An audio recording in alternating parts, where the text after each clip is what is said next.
Hi. A 3-minute time constraint is interesting because it forces me to consider over 40 years of work in rather broad strokes. When I started in 1979, I was inspired by the work going on at Negroponte's Architecture Machine Group at MIT.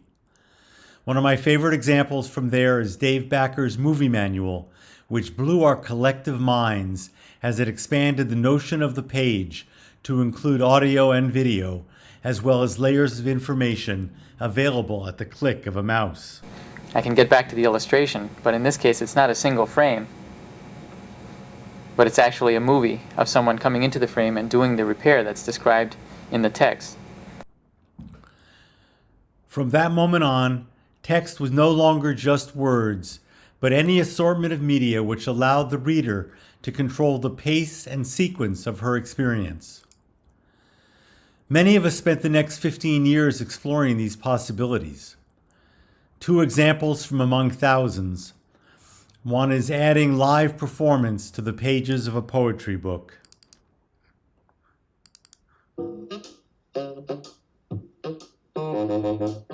Whalers are we. We are whales.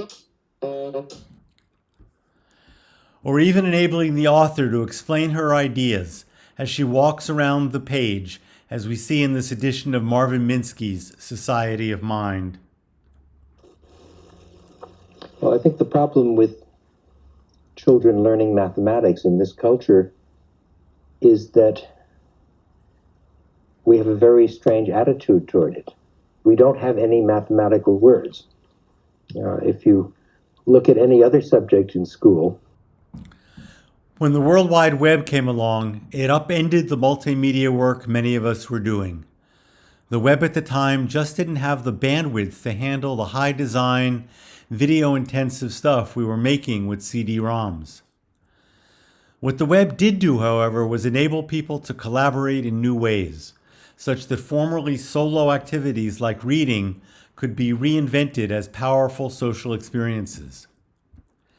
One of our first experiments was with Doris Lessing's Golden Notebook, where 7 women across 9 time zones carried out a rich conversation in the margins over the course of 7 weeks. What's exciting to me now as we consider the future of text is that tech has progressed to the point where we won't have to choose between rich media or collaboration.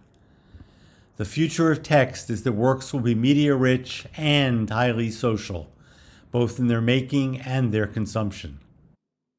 I'll end by showing you a photo of this t-shirt celebrating the release of Voyager's expanded book toolkit in 1992. See you in the future. Thank you.